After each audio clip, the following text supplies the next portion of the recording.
सगळेजण मिळून जमखंडी या रानामध्ये हिरवळ गेलेली आली होती. कोणाश्रम दैत झोपे गेलेला गुरुबानं बघितला.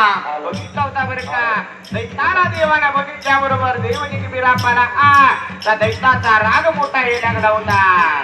दृश्य दैतान माझ्या प्रजापती लोकांना भयंकर धोक दिले.